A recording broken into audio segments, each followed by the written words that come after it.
आज हम पढ़ेंगे effects of cooking and processing techniques. जो हम कुक करते हैं फूड को या जो प्रोसेसिंग टेक्निक्स का यूज़ करते हैं उससे क्या इफ़ेक्ट होता है हमारे प्रोडक्ट पे। Heating causes a complex series of physical and chemical changes to occur. Mainly जैसे अब हम हीट करते हैं तो उससे दो टाइप के चेंजेस होते हैं, फिजिकल चेंजेस होते हैं या केमिकल चेंजेस होते हैं।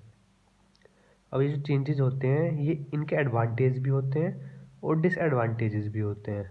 एडवांटेज जैसे होते हैं it improve flavour, improves texture and colour.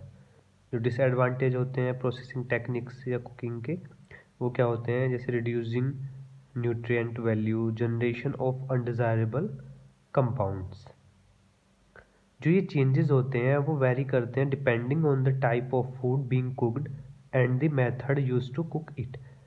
Means जो हमारे चेंज होते हैं, जो इफ़ेक्ट होता है कुकिंग या हमारी प्रोसेसिंग टेक्निक का, वो किस चीज़ पे डिपेंड करता है। वो दो चीज़ों पे मेनली डिपेंड करता है।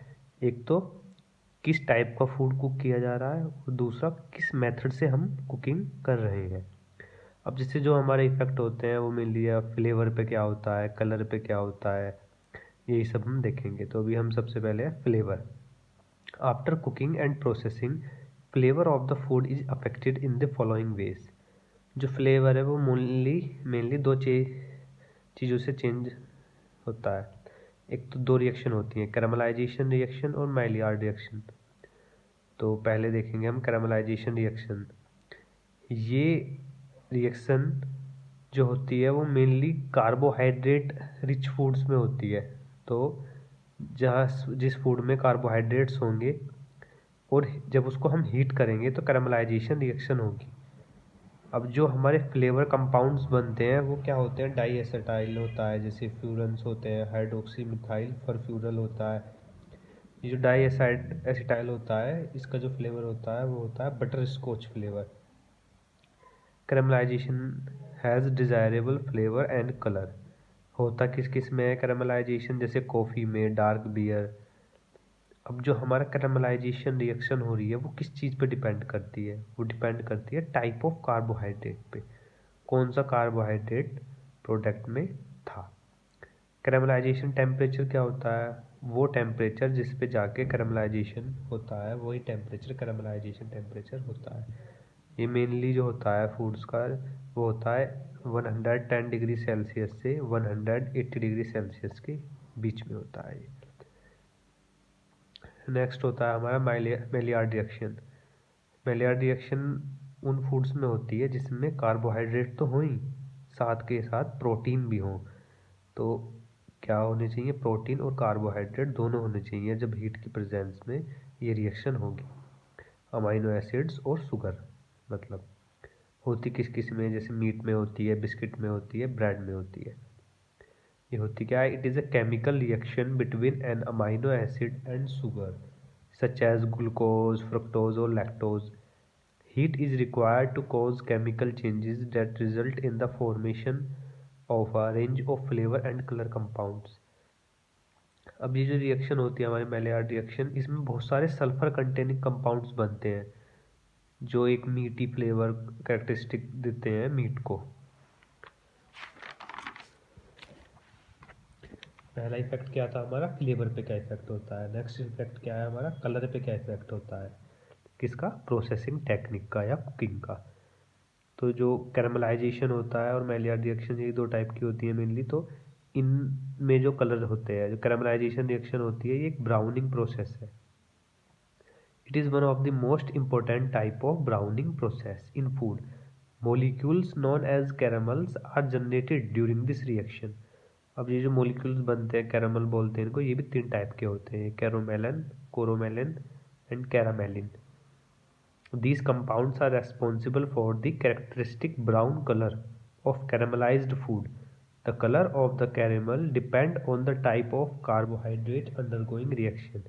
Means जो हमारा कलर फॉर्म होता है इसमें वो किस चीज़ पे डिपेंड करता है, वो मेनली डिपेंड करता है कि कौन सा कार्बोहाइड्रेट हमारा प्रेजेंट था, तो उसी हिसाब से कलर चेंज होगा।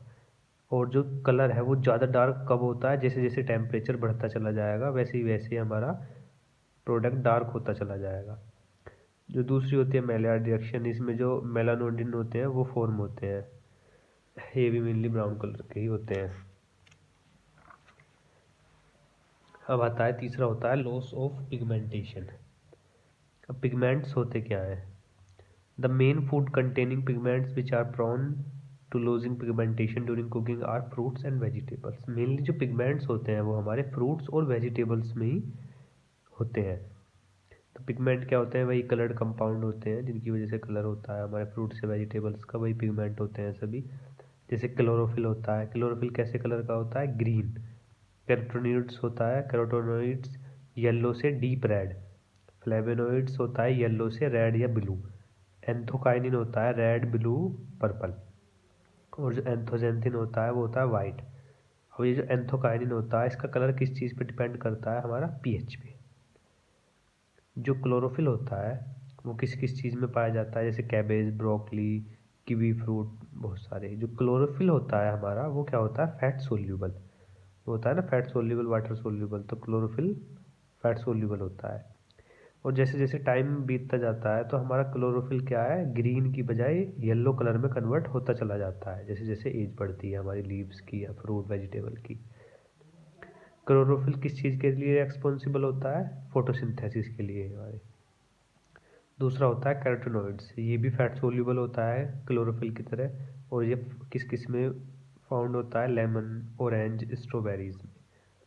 नेक्स्ट है एंथोकाइनिन और एंथोजेंथिन, ये दोनों वाटर सोल्यूबल होते हैं। और जब हम जैसे कुक करते हैं तो ये इजीली वाटर में सोल्यूबल हो जाते हैं। तो इसलिए हमें ध्यान रखना है कि ऐसे फूड्स को हम किस में कुक करें? जैसे फैट वगैरह में। अब होता है टेक्सचर। प्रोसेसिंग का इफेक्ट किस चीज़ पे? टेक्सचर पे। पहला पढ़ा हमने जैसे फ्लेवर पढ़ा, फिर कलर पढ़ा, अभी पिगमेंट्स पढ़े, जो पिगमेंट्स लूज होते हैं। अगला क्या है? टेक्सचर पे क्या इफेक्ट पड़ता है? जैसे टेक्सचर में क्या होता है? जो हमारा प्रोटीन होता है वो डीनेचर हो जाता है। जैसे हीट करेंगे हम फूड को तो जो प्रोटीन है वो वाइब्रेट करेंगे, जो अमाइनो एसिड्स हैं उनके बीच की बॉन्ड टूटेगी और वो क्या होगा? डीनेचुरेशन। डीनेचुरेशन होने की वजह से जो हमारा प्रोडक्ट है वो सॉफ्ट भी हो जाता है और रिजिड भी हो जाता है। फॉर एग्जांपल जैसे मीट होता है, मीट पहले हार्ड होगा थोड़ा, लेकिन जैसे उसका डीनेचुरेशन करते हैं हम तो वो सॉफ्ट टेक्सचर हो जाता है उसका। लेकिन जो एग है वो एग पहले क्या होता है? स्टार्टिंग में रनी फ्लूइड होता है, लेकिन फिर बाद में किस चीज़ में कन्वर्ट हो जाता है? डीनेचुरेशन होने की वजह से रिजिड और फर्म टेक्सचर में। नेक्स्ट टॉपिक है हमारा use of oil and phytochemicals in diet. तो कुकिंग ऑयल जो होता है हमारा हम यूज़ करते हैं, वो एक आइडियल कुकिंग ऑयल की क्वालिटीज़ क्या होती है? एक तो उसका स्मोक पॉइंट हाइयर होना चाहिए कुकिंग टेम्परेचर से। दूसरा होता है high amount of mono unsaturated and poly unsaturated fat होनी चाहिए उसमें। फाइटोकेमिकल्स, फाइटोकेमिकल्स होते क्या है? Chemicals found in plant that protect plant against bacteria, viruses and fungi, वही फाइटोकेमिकल्स होते हैं। मतलब जो प्लांट में केमिकल होते हैं जो उस प्लांट को बैक्टीरिया, वायरस या फंगी से बचाते हैं, वह फाइटोकेमिकल्स होते हैं। ये डिक्रीज करते हैं कैंसर होने के चांसेस जब हम इनको कंज्यूम करते हैं, diabetes, heart disease. Phytochemicals act as antioxidant और न्यूट्रिएंट प्रोटेक्टर और प्रिवेंट कार्सिनोजेंस फ्रॉम फॉर्मिंग। ये एंटीऑक्सीडेंट की तरह भी काम करते हैं, न्यूट्रिएंट को प्रोटेक्ट करते हैं, और जो कार्सिनोजेंस होते हैं मीन्स कैंसर कोजिंग जो चीज़ें होती हैं उनको भी फॉर्म होने से बचाती हैं। अब अगला आता है हमारा सोर्सेज क्या होते हैं ये फाइटोकेमिकल्स के। तो उसका सोर्सेज सबसे पहला क्या है? जैसे एलाइसिन होता है, ये किस में होता है? ओनियन और गार्लिक में होता है, ये भी एक फाइटोकेमिकल है। एंथोकाइनिन जैसे कि रेड और ब्लू फ्रूट्स होते हैं उनमें पाया जाता है। ये एंथोकाइनिन क्या करता है? एजिंग के प्रोसेस को स्लो करता है, और जो हार्ट डिसीज़ होती हैं उससे हमें बचाता है, ट्यूमर से प्रिवेंट करता है। बाइफ्लेवोनोइड्स ये सिट्रस फ्रूट में होते हैं। और अदर क्या है? जैसे लिग्निन, ल्यूटिन, लाइकोपीन, फिनोलिक, ये सभी क्या है? हमारे सोर्सेज है फाइटोकेमिकल्स के।